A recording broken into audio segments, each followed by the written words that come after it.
The wagon wheels creaked to a stop as dust clouds settled around the tired group of travelers. It was 1882, and the Arizona desert stretched endlessly in every direction.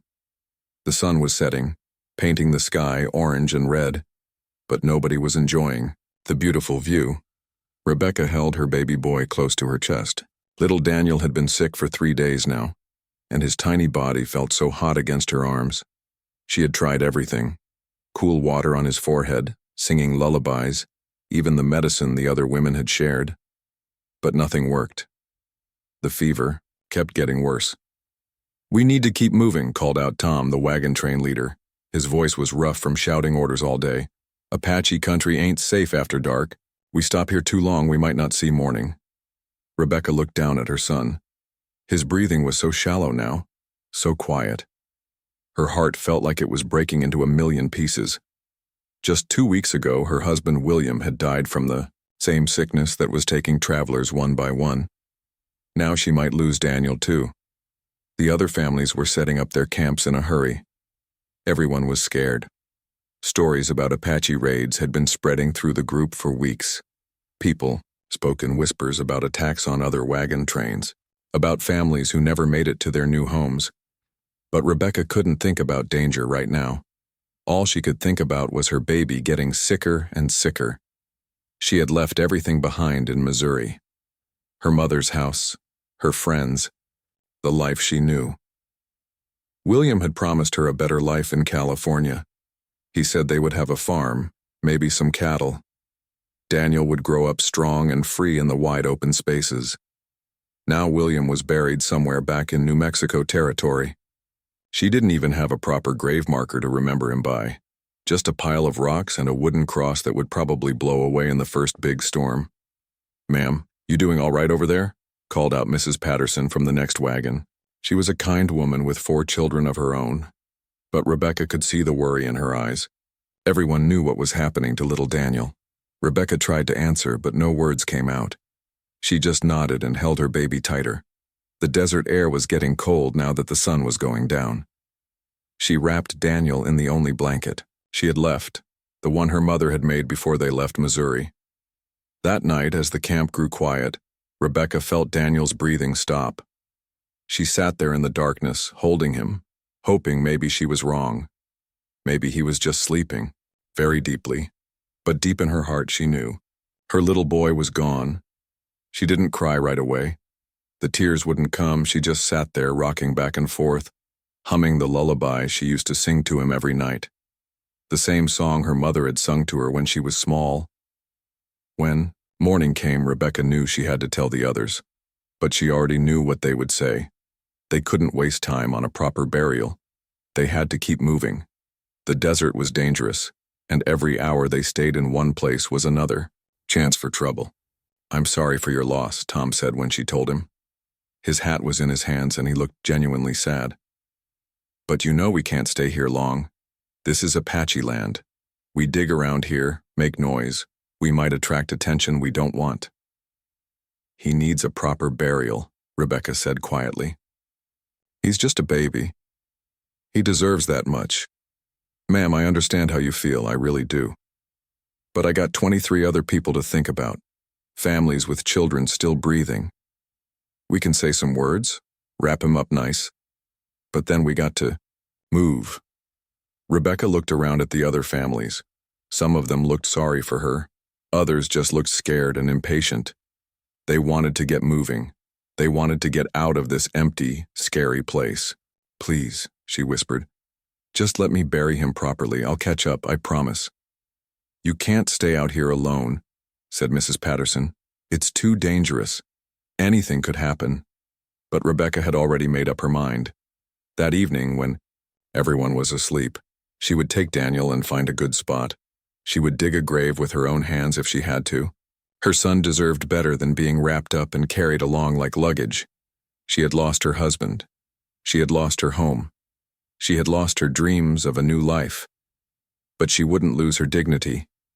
She wouldn't let them treat Daniel like he didn't matter. As the wagon train prepared to move again, Rebecca sat quietly, making her plan. She had a small shovel in her supplies, William had bought it back in Missouri, thinking they might need it for their new farm. She never imagined she would need it for this. The desert around them was beautiful in its own scary way. Tall cactus plants reached toward the sky like green fingers. Purple and orange flowers bloomed on the prickly pear cactus. In the distance, red rock formations rose up like ancient castles, but it was also a harsh place. The sun could kill you during the day, and the cold could kill you at night. Wild animals prowled in the darkness, and somewhere out there, Apache warriors watched and waited. Rebecca didn't care about any of that anymore. She had already lost everything that mattered to her. What was left to be afraid of? As the sun set that evening, she watched the other families settle in for another nervous night. Children played quietly near the wagons while their parents cleaned guns and checked supplies. Everyone was thinking the same thing. How much longer until they reached safety? But Rebecca was thinking about something else. She was thinking about a spot she had seen earlier about a quarter mile from the camp, a small hill with a single tree growing on top. It looked peaceful there. It looked like the kind of place where a little boy might rest in peace. She had wrapped Daniel in her mother's blanket and her own shawl. He looked so small, so perfect, like he was just sleeping. She wanted to remember him this way, not sick, not suffering, just peaceful. "I'm going to take care of you," she whispered to him. "Mama's going to take care of everything." When the camp grew quiet and the guards took their positions on the far side, Rebecca picked up her baby and her shovel. She slipped away into the darkness toward the hill with the lonely tree. She didn't know that someone was watching her. Someone who had been watching the wagon train for days, waiting for the right moment to strike. Someone who had lost everything too, and knew exactly how she felt. The desert night was cold and quiet. Rebecca's feet crunched softly on the rocky ground as she walked toward the hill. She could barely see where she was going, but the moon gave her just enough light to find her way. Her arms ached from carrying Daniel and the shovel, but she didn't stop. Behind her, the wagon camp looked small and far away. Little orange dots of campfire light flickered in the darkness. She was truly alone now. When she reached the tree, Rebecca set Daniel down gently on a flat rock. The tree was old and twisted, but it was still alive, still growing in this harsh place. Maybe it could watch over her son. She started digging. The ground was harder than anything she had ever tried to dig before, rocky and dry. Her hands weren't used to this kind of work. Back in Missouri, she had helped in her mother's garden, but that dirt was soft and rich. This was different. After just a few minutes, her palms started to blister. The shovel handle was rough wood and it scraped against her skin. But she kept going. Every shovelful of dirt was for Daniel. Every drop of sweat was her way of showing him how much she loved him. "I'm sorry it has to be here," she whispered as she dug. "I'm sorry it's not the pretty cemetery back home, with the white fence and the flowers." The hole was getting deeper, but so slowly. Her back hurt from bending over. Her arms felt like they were on fire.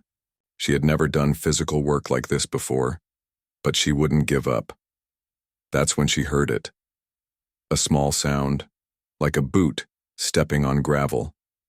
She froze, her heart hammering in her chest. Someone was there. Rebecca turned around slowly, still holding the shovel. At first she couldn't see anything, just shadows and moonlight. Maybe it was just an animal. Maybe her mind was playing tricks on her. Then she saw him. A man stepped out from behind a large cactus. Even in the dim light she could see that he was Apache. His long black hair was tied back. His face had paint on it, lines and dots that looked scary in the moonlight. He carried a rifle in one hand. Rebecca's whole body went cold with fear. This was it. This was how she would die, alone in the desert trying to bury her baby. But then something strange happened. The Apache man just stood there, looking at her. He didn't raise his rifle. He didn't make any threatening moves. He was just watching her. And then Rebecca saw something that made no sense at all. In the moonlight, she could see tears on the man's face. This fierce warrior, this enemy who was supposed to kill her, was crying. She didn't know what to do. Should she run? Should she scream for help? But the wagon camp was too far away. Nobody would hear her. The Apache man took a step closer. Rebecca gripped the shovel tighter, ready to fight if she had to. But instead of attacking, the man pointed at Daniel's small body wrapped in blankets. Then he pointed at himself and made a gesture over his heart. Even though they couldn't speak the same language, Rebecca understood. This man had lost a child too. The Apache warrior's name was Ayanna, which meant eternal blossom in his language. But Rebecca didn't know that. She only knew that somehow, this dangerous stranger understood her pain. Ayanna had been tracking this wagon train for 3 days. His band of warriors was planning to raid their supplies and horses. It was nothing personal, just survival. The white settlers were taking Apache land, killing Apache game, bringing diseases that killed Apache children. But when Ayanna saw Rebecca leave the camp alone, carrying what was clearly a dead child, something inside him broke open. 6 months ago, his own baby daughter had died from the spotted sickness that white traders had brought to their village. He had held her tiny body just like this woman was holding hers. His wife, Itzel, had died 3 days later from the same disease. In 1 week, Ayanna had lost everything that mattered to him: his family, his reason for living, his hope. Now, watching this white woman try to dig a grave with her soft hands, he remembered his own desperate grief. He remembered how he had dug his daughter's grave with his bare fingers because he couldn't bear to use tools. He remembered the way his wife had sung lullabies to their dead baby, just like this woman was humming to hers. Pain was pain. Loss was loss. It didn't matter what color your skin was or what language you spoke. A parent's broken heart looked the same everywhere. Rebecca watched in amazement as the Apache man set down his rifle and walked closer. She was still scared, but something in his eyes made her feel less afraid. When he reached out his hand toward her shovel, she hesitated for just a moment. Then she let him take it. Ayanna began to dig. His hands were strong and used to hard work. Where Rebecca had struggled to move the rocky soil, he made steady progress. But every few minutes, he would stop and wipe his eyes. Rebecca knelt beside Daniel's body and watched this incredible scene. Her enemy was helping her. The man who should want to kill her was digging her son's grave. After a while, Ayanna said something in his own language. His voice was soft and sad. Rebecca couldn't understand the words, but she could hear the pain in them. She nodded and said, "Yes, I know." They worked together in silence after that. When the hole was deep enough, Ayanna helped Rebecca lower Daniel into it. The Apache man said what sounded like a prayer in his language. Then he looked at Rebecca and gestured for her to speak. "Daniel was a good baby," Rebecca said, even though she knew Ayanna couldn't understand her words. "He never cried much. He liked music. His daddy loved him so much." Her voice broke and she couldn't say any more, but Ayanna understood.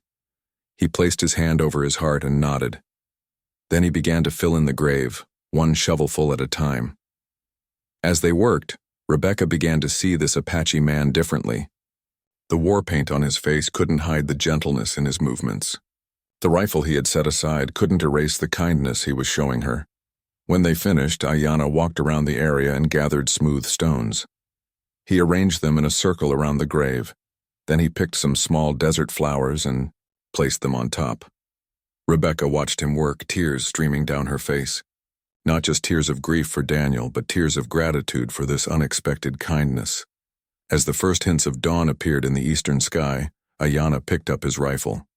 Rebecca's heart jumped. Was this when he would kill her? Had he just been playing with her?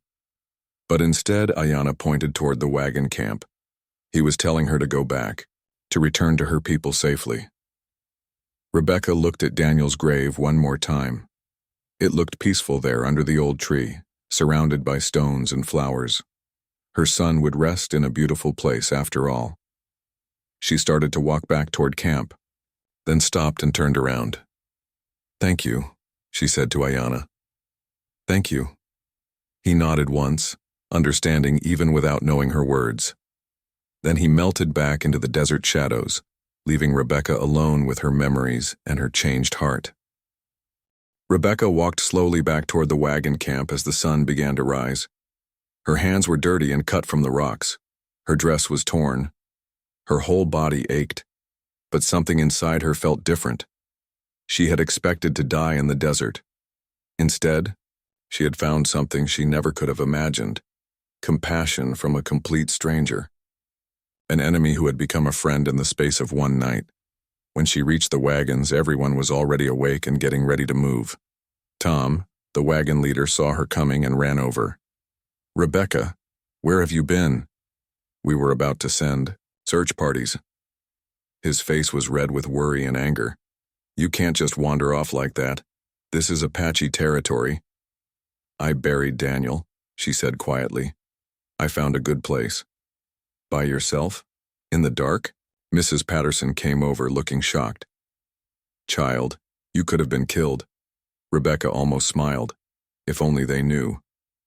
"I'm fine," she said. "Daniel is at rest now." But Tom wasn't satisfied. "Did you see anything out there? Any signs of Indians?"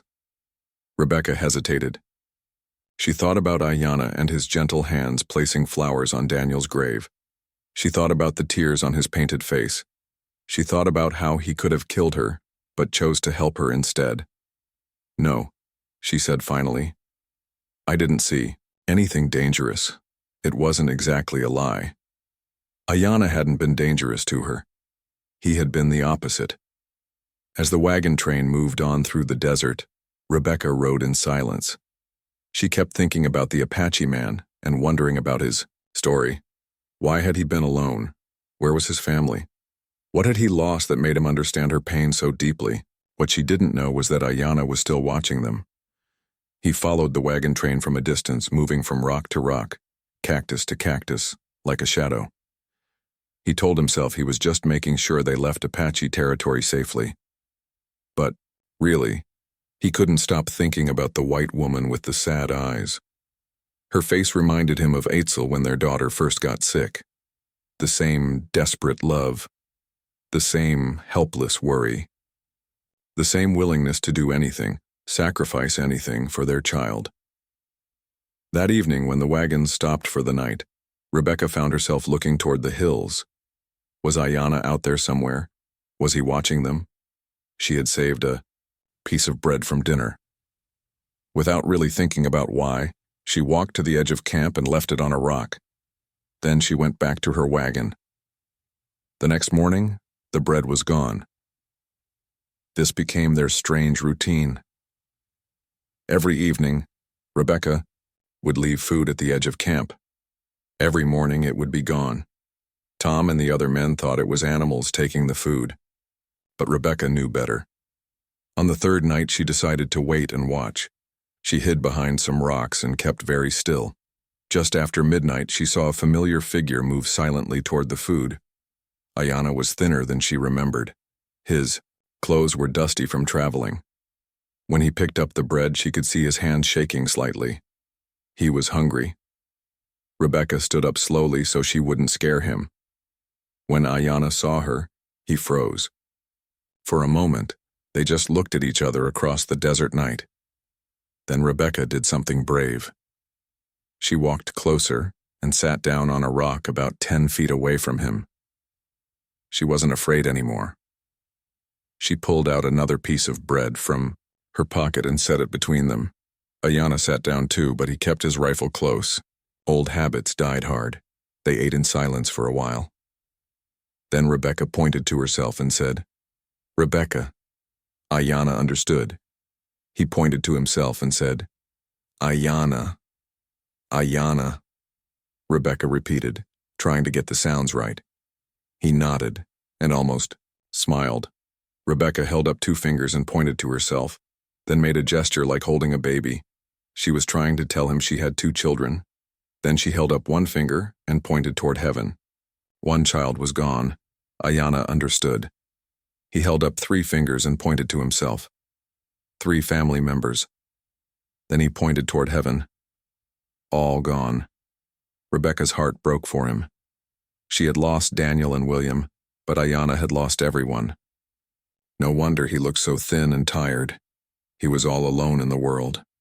Over the next few nights, they developed their own way of talking without words. Ayanna would draw pictures in the dirt with a stick. He drew a small house, then a woman, then a tiny child. His family. Then he drew rain clouds and lightning, the storm that had brought the white man's sickness to his village. Rebecca drew her own pictures. A house in Missouri. A man with a beard, William. A baby, Daniel. Then she drew wagon wheels and a long line across the dirt, showing their journey west. At the end of the line, she drew tears. Sometimes they would just sit, together without trying to communicate at all. Two people who understood loss. Two parents who knew what it felt like to have their hearts ripped out. One night, Ayanna surprised Rebecca by speaking a few words in English. "Sorry," he said, pointing to his chest and then to her. "Sorry for your baby." Rebecca was amazed. "You speak English?" "Little bit," he said, holding his fingers close together. "Learned from Trader Man. Long time ago." "I'm sorry too," Rebecca said. "For your family." They began to talk more after that. Ayanna's English was broken, but Rebecca was patient. She learned that his daughter's name had meant Morning Star. She had been 2 years old. His wife had been pregnant with their second child when she died. Rebecca told him about Daniel's first smile, about how William used to sing him to sleep, about the dreams they had for their new life in California. "Why you help me?" Rebecca asked one night. Ayanna was quiet for a long time. Then he said, "Pain is same. Mother tears is same. No matter skin color, no matter words we speak." Rebecca nodded. She understood completely. "My people. Your people we fight." Ayanna continued. "But babies no fight. Babies just love mama. Babies just want be safe." "Yes," Rebecca whispered. "That's all they want." Ayanna reached into a pouch at his belt and pulled out something small. In the moonlight, Rebecca could see it was a tiny moccasin decorated with beads. It was so small it would fit in the palm of her hand. "Morning Star," he said softly. "She wear this." Rebecca felt tears in her eyes. She reached into her own bag and pulled out a small wooden rattle. "Daniel," she said, "William made this for him." They held their children's belongings in the desert night, two parents sharing their most precious memories. "You keep following Wagon Train," Rebecca said. "Why?" Ayanna looked toward the distant hills. "No place else to go," he said. "My band, they think I weak now, think I no good warrior because I cry for family. So I go alone." Rebecca's heart ached for him. She knew what it felt like to be alone and lost. "Come with us," she said suddenly. The word surprised even her. "Come to California." Ayanna shook his head. "Your people no want Apache man." "Some might not," Rebecca admitted. "But maybe some would understand." They talked until the sky began to lighten in the east. As always, Ayanna melted back into the desert before the camp woke up. But Rebecca could feel that something had changed between them. They weren't just strangers sharing grief anymore. They were becoming friends. What Rebecca didn't know was that other eyes had been watching their meetings. Tom had noticed her strange behavior, the way she looked toward the hills, the food that kept disappearing.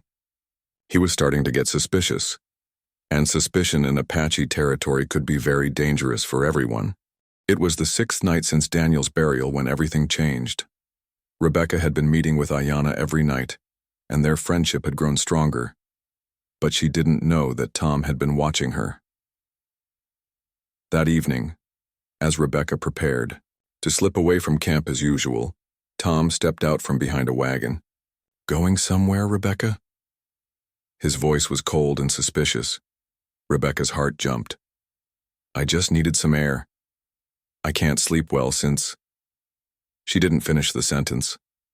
"Funny thing," Tom said, crossing his arms.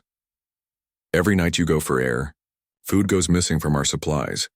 Every morning I find footprints that don't belong to any of us." "I don't know what you mean," Rebecca said, but she could feel her face getting hot. There's Indians out there, isn't there? Tom's hand moved to the gun on his belt. You've been meeting with Indians, giving them our food, maybe telling them about our supplies, our weapons. No, Rebecca said quickly. It's not like that. But Tom was already shouting for the other men. Indians! Rebecca's been meeting with Indians. Within minutes, every adult in the wagon train was awake and armed. Children were pulled inside wagons. Women loaded rifles with shaking hands. The peaceful camp became a war zone in seconds. Where are they? Demanded Mr. Patterson, Tom's second in command. How many? Just one, Rebecca said desperately. And he's not dangerous. He helped me bury Daniel. He's lost his family, too. He's not going to hurt anyone. One Apache is all it takes to bring a war party down on us, Tom said grimly. You've put all our lives at risk. Please, just listen to me, Rebecca begged. His name is Ayanna. He's been alone since his wife and daughter died. He's not a threat. They're all threats, said Mrs. Cooper, a woman who had been terrified of Indians since they left Missouri. They're savages. They kill white families. That's not true, Rebecca said. But nobody was listening to her anymore. Tom organized the men into groups. Some would guard the camp, others would hunt for the Apache. We find him, we kill him, Tom said flatly. Can't risk him bringing others back. Rebecca felt sick. These people had no idea who Ayanna really was. They only saw the war paint and the rifle. They couldn't see the gentle hands that had helped bury her son, or the tears he had shed for his own lost children. You can't, she said. He's done nothing wrong. He's Apache, Tom replied. That's wrong enough. As the men prepared to leave camp, Rebecca made a desperate decision. She had to warn Ayanna. She had to get to him before they did. While everyone was busy with preparations, Rebecca slipped away into the darkness. She ran toward the place where she usually met Ayanna, stumbling over rocks and cactus in her hurry. Ayanna, she whispered as loudly as she dared. Ayanna, where are you? He appeared beside her so quietly that she jumped. Why you run? What wrong? They know about you, Rebecca said breathlessly. The wagon train people. They're coming to kill you. You have to go. You have to leave now. Ayanna looked back toward the camp, where they could see lanterns moving in. The darkness. How many men? 8 or 9. They have guns. Please just go. But Ayanna shook his head. No, I know run. Why not? Rebecca grabbed his arm. They'll kill you. I tired of running, Ayanna said quietly. I tired of being alone. I tired of hate. Then come with me back to camp. We'll explain. Everything. Maybe if they meet you, if they see you're not dangerous. Ayanna smiled sadly. You think your people want no Apache man who cry? Who show weakness? Rebecca's heart was breaking. She knew he was probably right, but she couldn't bear the thought of losing another friend. There has to be something we can do, she said. Ayanna was quiet for a moment, thinking. Then he said, maybe there is, but you must trust me. What do you mean? You go back to camp, tell them Apache man want to talk. Want to make peace. They won't listen to me. They think I'm a traitor already. Then we show them different way, Ayanna said. We show them what you show me. We show them hearts can be same even when skin different. Before Rebecca could ask what he meant, Ayanna started walking toward the wagon train camp. Rebecca hurried to keep up with him. What are you doing? She whispered. Something my grandfather teach me, Ayanna replied. When words no work, sometimes actions speak louder. As they got closer to the camp, they could hear Tom shouting orders. The hunting party was about to leave. Lanterns bobbed in the darkness as men checked their weapons. Ayanna stopped about 50 yards from the wagons. He was close enough to be seen, but far enough away that he didn't look like an immediate threat. Then he did something that surprised everyone, including Rebecca. He set down his rifle and raised his hands above his head.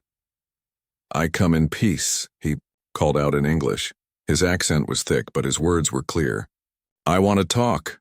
The camp erupted in shouts. Men pointed guns in his direction. Women screamed. Children cried. Don't shoot, Rebecca yelled, running between Ayanna and the guns. Please don't shoot. Get away from him, Rebecca, Tom shouted. Get away from that savage. He's not a savage, Rebecca shouted back. He's a man who lost his family just like I lost mine. Ayanna stepped around Rebecca so she wouldn't be in danger if shooting started. I no want fight, he called to the wagon train. I want show you something. Show us what? Tom demanded, his rifle aimed at Ayanna's chest. Ayanna reached slowly into his belt pouch. Several men tensed, ready to fire, but instead of a weapon, he pulled out the tiny moccasin that had belonged to his daughter. This belonged my baby, he said, holding it up so everyone could see. Morning Star. She die from sickness. Same sickness kill many Apache children. The camp grew quieter. People were listening now even if they were still scared. I lose daughter, I lose wife, I lose everything. Ayanna's voice carried clearly across the desert night. Then I see this woman try to bury her baby alone. I see mother heart break. Same like my heart break. Rebecca pulled Daniel's wooden rattle from her bag. This was my son's, she said loudly. Ayanna helped me bury him. He didn't have to. He could have killed me. But instead, he showed me kindness when I needed it most. Some of the women in the camp were starting to cry. Mrs. Patterson, who had 4 children of her own, lowered her rifle. Babies no know about war, Ayanna continued. Babies no care about skin color. Babies just want love from mama and papa. Apache babies, white babies, all same inside. He walked slowly toward the camp, still holding his daughter's moccasin. I know you scared. I know you think all Apache bad. But grief make people same. Love for children make people same. Tom still had his rifle pointed at Ayanna, but his hands were shaking slightly. Even if what you say is true, you're still one of them. Your people kill our people. Yes, Ayanna said sadly. My people kill your people kill my people, much blood, much hate. But what good it do? Hate no bring back dead children. Hate no stop mothers from crying.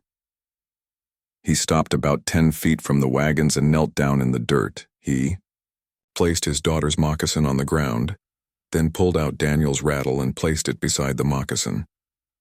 Apache way we honor dead by remembering them with love, not hate, he said. We remember what make them special, what make them beautiful. Rebecca knelt beside him and began to speak. Daniel loved music. He would smile whenever William played the fiddle. He had the most beautiful laugh. Ayanna nodded. Morning Star loved to chase butterflies. She tried to catch them with tiny hands, never could catch them, but always try. Always happy. As they shared memories of their children, something amazing happened. Other parents in the wagon train began to remember their own children, those who were still alive and those who had been lost along the way. Mrs. Patterson spoke up first. My youngest boy, Jimmy, he's always trying to catch fireflies just like that. My daughter used to sing herself to sleep, added Mrs. Cooper, her voice soft with memory. One by one, parents began sharing stories about children who had died on the trail, about babies lost to sickness, about the fear every mother and father carried that they might lose their precious ones.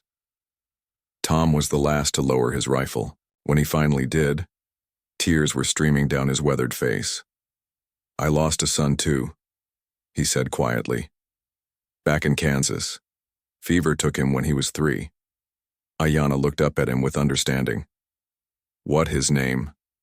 Benjamin, Tom whispered. Benjamin, Ayanna repeated, saying the name with respect. He live in your heart forever. As the eastern sky began to lighten with dawn, the mood in the camp had completely changed. Fear had been replaced by something else, understanding, compassion, and maybe even hope. Ayanna stood up slowly. I go now, he said. You safe. I make sure other Apache know this wagon train under my protection. Wait, Rebecca said. Where will you go? Ayanna looked toward the rising sun. West, he said simply. Same direction as you. Maybe. We travel together sometimes. Not same trail, but same direction. Tom stepped forward. His rifle was lowered and his face had changed. "Apache," he said formally. "Ayanna, thank you for protecting our people. Thank you for showing us that we're all just trying to take care of our families." Ayanna nodded gravely. "Take care of children," he said. "They are future. They are hope." As Ayanna walked back toward the desert, Rebecca called after him. "Will I see you again?" He turned and smiled, the first real smile she had seen from him. "Desert is big place," he said. "But sometimes desert bring people together who—" The wagon train reached California 3 months later. Rebecca settled in a small town called Riverside, where orange trees grew in neat rows, and the desert gave way to green valleys. She used the last of her and William's savings to buy a tiny house with a garden, but she never forgot Ayanna or the lesson he had taught her in the desert. Every evening as she tended her flowers, she would think about the Apache man who had helped her bury her son. She wondered where he was, if he was safe, if he had found peace. The other members of the wagon train had spread out across California, but they kept in touch through letters. And in those letters they often mentioned the night they met Ayanna, how it had changed the way they thought about Apache people, how it had changed the way they thought about enemies and strangers. Mrs. Patterson wrote, "I tell my children about the Apache man who cried for his daughter. I want them to know that people are people, no matter what they look like or where they come from." Even Tom, the tough wagon leader, had been changed by that night. He wrote to Rebecca, "I've been thinking a lot about what that Indian said, about babies being the same inside. My Benjamin would be about grown now if he had lived. Maybe he would have learned to see past skin color the way we learned that night." 2 years after arriving in California, Rebecca got a job teaching at the local school. She was good with children, maybe because losing Daniel had made her understand how precious every child was. One day, a Mexican family moved to town. The other parents didn't want their children going to school with Mexican kids. They said it wasn't proper, that it would cause problems. Rebecca thought about Ayanna and his words. Babies know about war.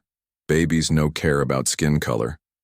She stood up at the town meeting and told the story of the Apache warrior who had helped her bury her son. How he had shown her that grief and love were the same in every human heart, no matter what language they spoke or what color their skin was. "If we teach our children to hate," she said, "we're teaching them to miss out on friendship and kindness from people who might surprise them. We're teaching them to be afraid instead of curious. Is that really what we want?" The town voted to let all children attend school together. Rebecca's reputation as a peacemaker began to grow. When conflicts arose between different groups of settlers, people would ask for her help. She had a gift for helping people see past their differences to find common ground. 5 years after Daniel's death, Rebecca was asked to help negotiate a peace treaty between local Apache bands and the territorial government. She wasn't an official diplomat, but both sides trusted her. The Apache had heard stories about the white woman who honored their burial customs. The white officials respected her calm wisdom. At the peace talks, Rebecca found herself face to face with Apache leaders for the first time since that night in the desert. She wondered if any of them knew Ayanna. The negotiations were difficult. There had been so much hurt on both sides, so many raids, so many deaths, so much fear and anger. But Rebecca kept thinking about what Ayanna had taught her, that underneath all the conflict, people just wanted to protect their families and live in peace. On the third day of talks, an older Apache man approached Rebecca during a break. His face was weathered and wise, and his eyes held deep sadness. "You are the woman who buried her child in our territory," he said in careful English. "The one who befriended Ayanna." Rebecca's heart jumped. "You know him? Is he?" "He is alive," the old man said. "He has become a great leader among our people, a man who speaks for peace instead of war. He told us about you, about the night you showed him that white mothers grieve the same as Apache mothers." "Where is he now?" Rebecca asked. "He lives with a band 2 days' ride north of here. He has taken a new wife. Apache woman whose husband died in fighting. They help each other heal from old wounds. They have a baby now, a daughter. Rebecca felt tears in her eyes, but they were happy tears. Ayanna had found a new family. He had found a way to love again after losing everything. He would want to see you, the old man continued. When these talks are finished, if you wish, I can take you. To him. When the peace treaty was signed a week later, Rebecca made the journey north with her Apache guide. She rode through landscapes that reminded her of that night in the desert. Red rocks and twisted cactus trees, endless sky and ancient silence.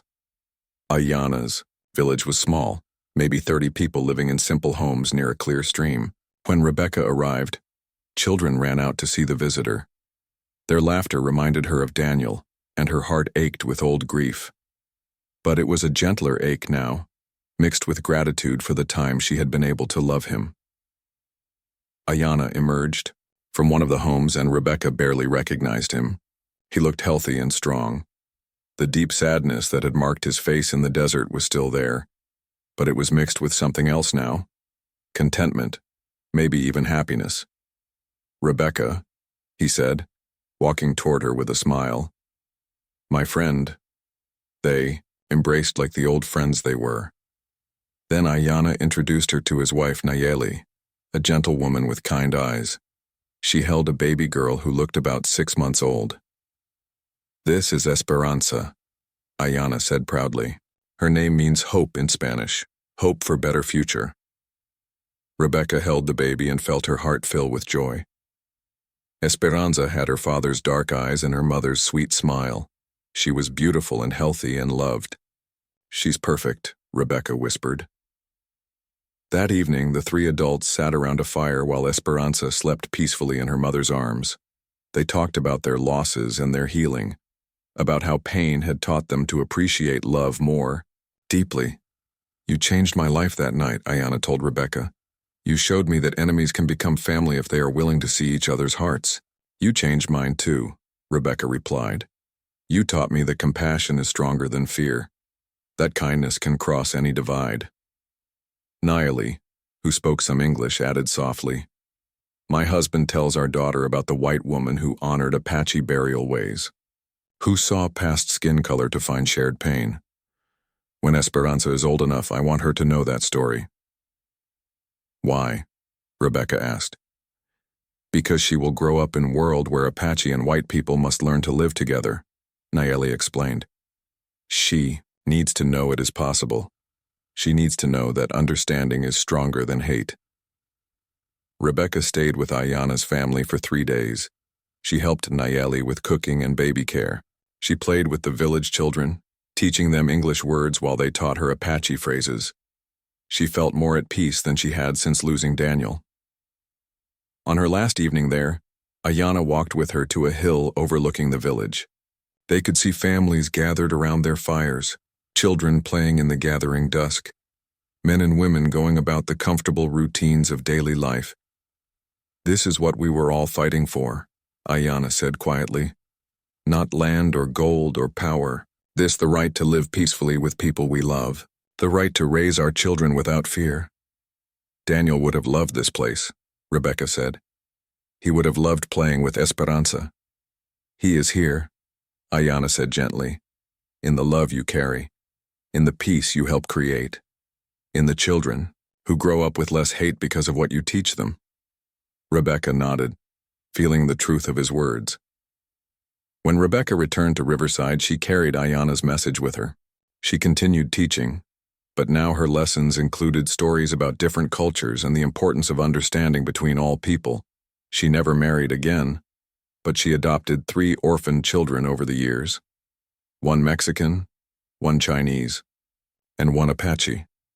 Her house became known as a place where any child was welcome regardless of their background. Years later, when Esperanza was grown and had children of her own, she would visit Rebecca. The young Apache woman had become a teacher, too, working to build bridges between communities just as Rebecca had done. My father always said you were the person who taught him that hope could survive even the darkest times, Esperanza told Rebecca one day, as they watched children of many different backgrounds playing together in Rebecca's garden. Rebecca now, an old woman with white hair and gentle eyes, smiled. "Your father taught me the same thing. He showed me that love is stronger than loss and that understanding is always possible if we're brave enough to try." As the sun set over the California hills, Rebecca thought about Daniel, buried now so many years ago under a desert tree. She thought about Ayanna and his family, living in peace in their mountain village. She thought about all the children she had taught, all the conflicts she had helped resolve, all the small acts of kindness that had grown from one night of shared grief in the Arizona desert. Daniel's death had broken her heart. But from that brokenness had grown something beautiful, a bridge of understanding that connected people across all the divisions that seemed so important, but were really so small. The little moccasin and the wooden rattle, buried together under the desert tree, had become symbols of something larger than themselves. They represented the possibility that enemies could become friends, that different could become united, and that love could always find a way to grow, even in the hardest ground. Rebecca's story spread throughout California and beyond. People told it around campfires and in churches, in schools and at town meetings. It became a legend about the power of compassion to change hearts and build peace.